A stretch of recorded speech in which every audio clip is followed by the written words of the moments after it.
बच्चों,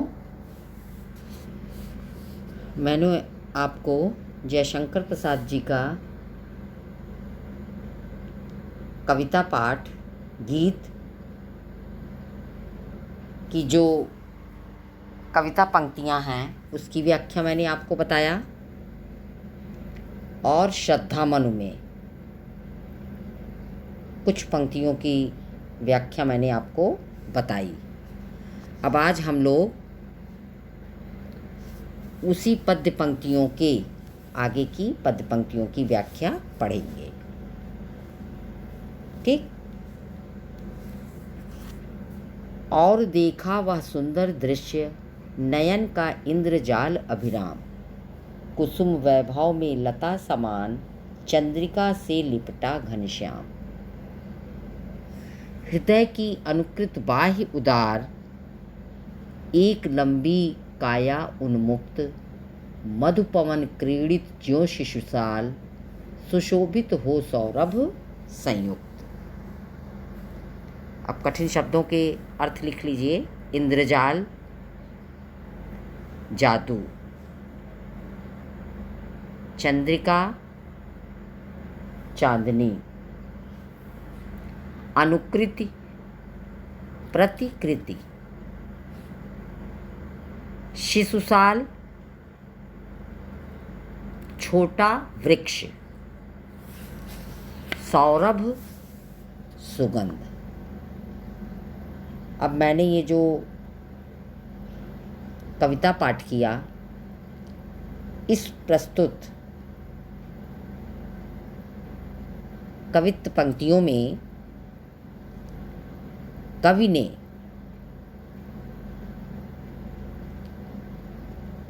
श्रद्धा के आंतरिक और बाह्य गुणों का सुंदर एवं मनोहर चित्रण किया है। और देखा वह सुंदर दृश्य नयन का इंद्रजाल अभिराम, कुसुम वैभव में लता समान चंद्रिका से लिपटा घनश्याम। जब मनु ने कौतूहलवश श्रद्धा को ऊपर की ओर देखा तो उसकी सुंदरता अपने निकट खड़ी हुई दिखाई दी और वह एक अभूतपूर्व और सुंदर दृश्य था। यह दृश्य उनके नेत्रों को जादू के समान अपनी ओर आकर्षित कर रहा था। मनु ने जब श्रद्धा को देखा तो उन्हें यह लगा कि कुसुम वैभव में लता समान चंद्रिका से लिपटा घनश्याम। तो उन्हें लगा कि वह फूलों से लदी हुई सौंदर्यमयी लता के समान है। मतलब वह श्रद्धा एक पौधे के समान, जैसे लताएं फूलों से लदी हुई सुंदर दिखाई देती हैं, ठीक उसी प्रकार से उसकी सुंदरता दिखाई दी।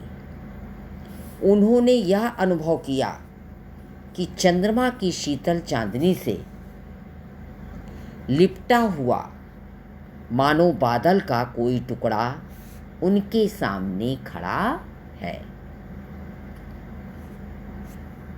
हृदय की अनुकृत बाह्य उदार एक लंबी काया उन्मुक्त, मधुपवन क्रीड़ित ज्यों शिशुसाल, सुशोभित हो सौरभ संयुक्त।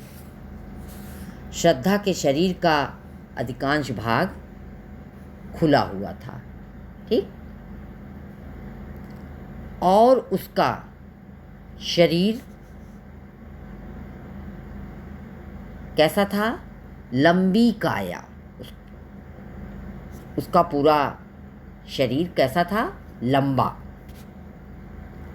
उसे देखकर ऐसा आभास हो रहा था मानो वह उदर और विस्तृत हृदय की प्रतिमूर्ति हो।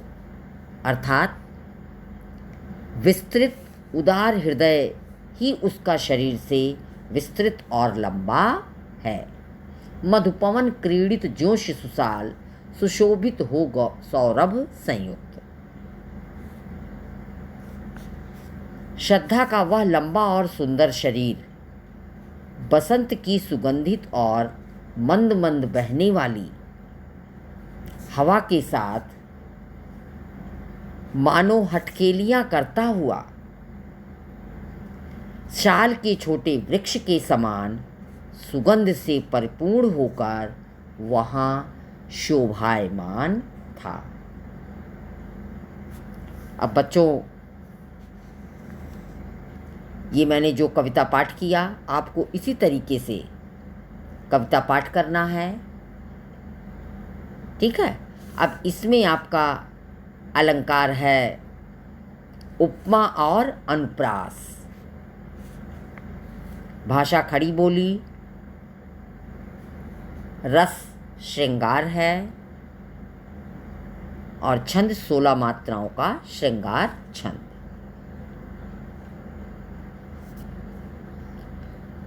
अगली पद्य पंक्तियां। मसृण गांधार देश के नील रोम वाले मेषों के चर्म ढक रहे थे उसका वपुकांत, बन रहा था वह कोमल वर्म। मसृण मुलायम या चमकदार,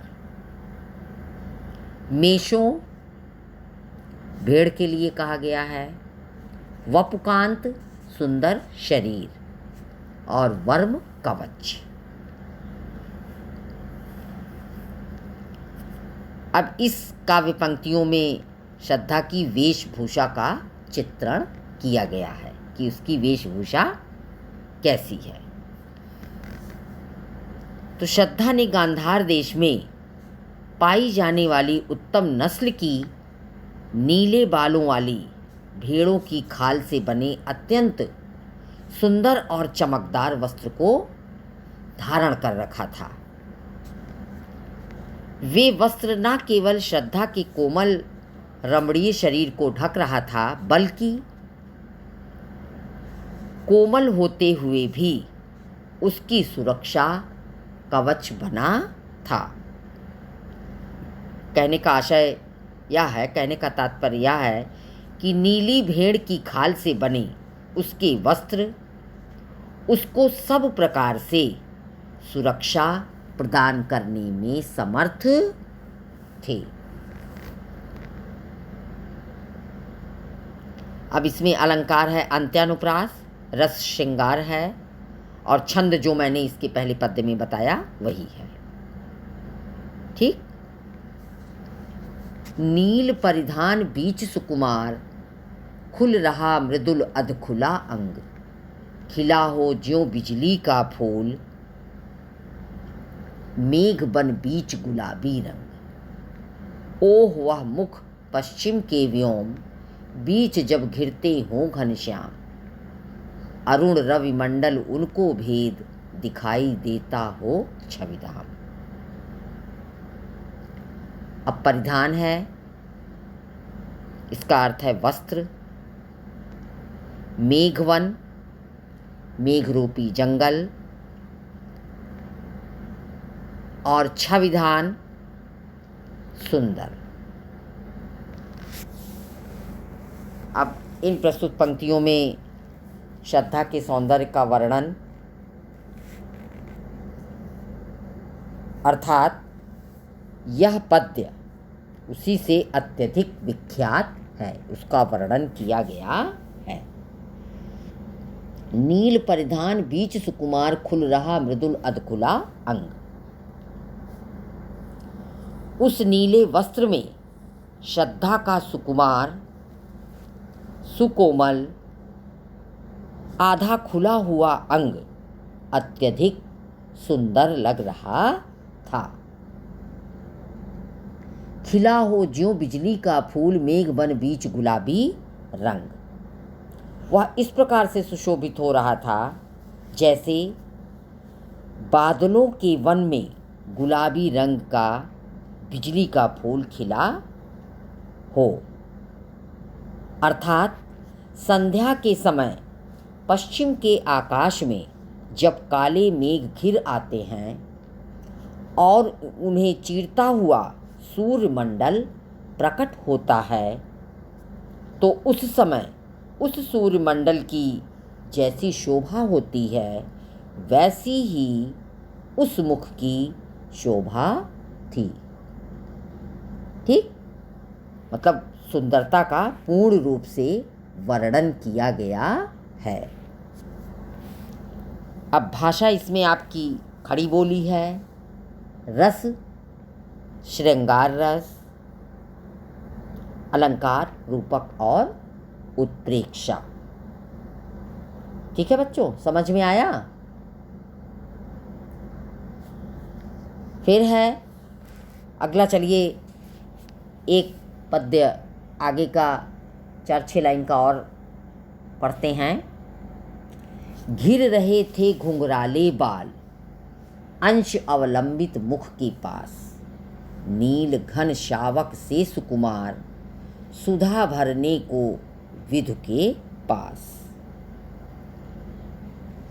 और मुख पर वह मुस्कान, रक्त किसलय पर ले विश्राम, अरुण की एक किरण अम्लान, अधिक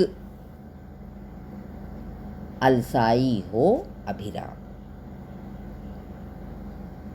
अब इसमें अंश है, अंश का अर्थ यहाँ पर कंधा है, अवलंबित लटके हुए, घन शावक शिशु बादल, किसलय कोपल, अम्लान स्वच्छ।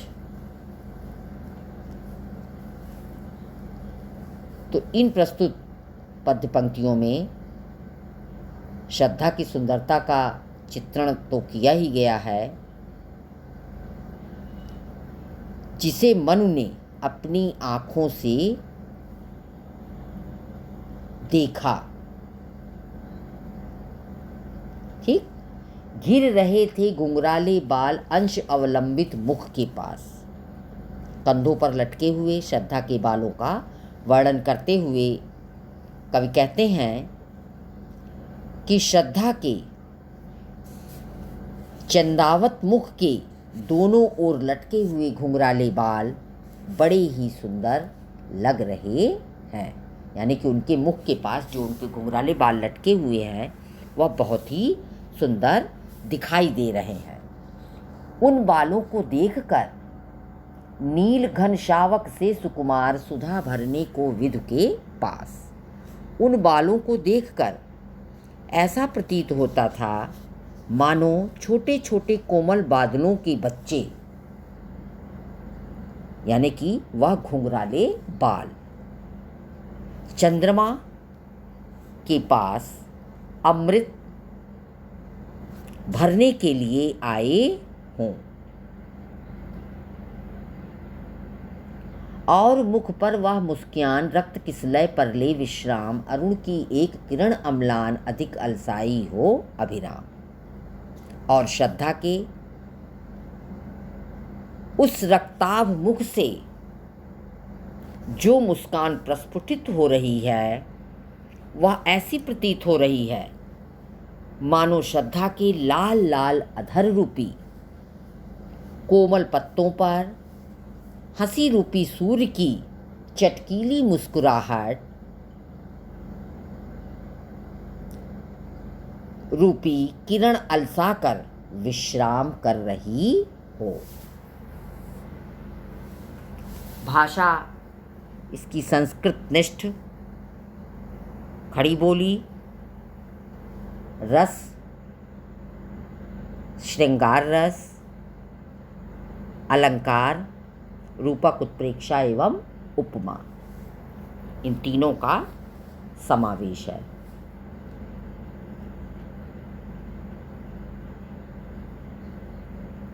कहा मनु ने नवधरणी बीच, बना जीवन रहस्य निरुपाय, एक उल्का सा जलता भ्रांत, शून्य में फिरता है असहाय।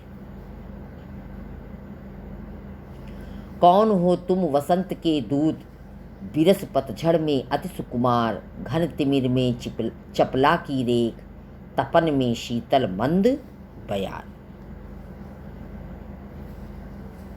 मनुश्रद्धा को उसके पूछे प्रश्न का उत्तर देते हैं, साथ ही उन्होंने श्रद्धा से प्रश्न भी किया है। ठीक है।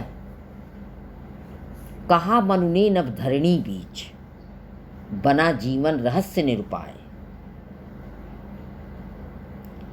मनु श्रद्धा की बात का उत्तर देते हुए कहते हैं कि मेरा जीवन आकाश और धरती के बीच एक रहस्य बना हुआ है।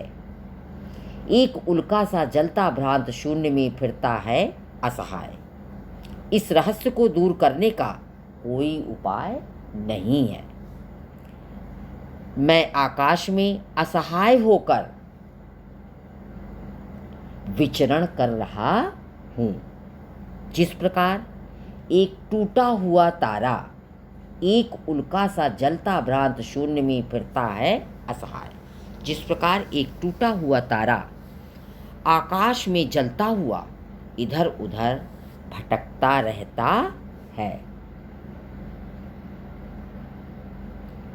कौन हो तुम वसंत के दूत, बिरस पतझड़ में अति सुकुमार, घन तिमिर में चपला की रेख, तपन में शीतल मंद बयार। मनुश्रद्धा से पूछते हैं कि इस नीरस पतझड़ में अत्यंत सुकुमार बसंत के दूत की भांति तुम कौन हो?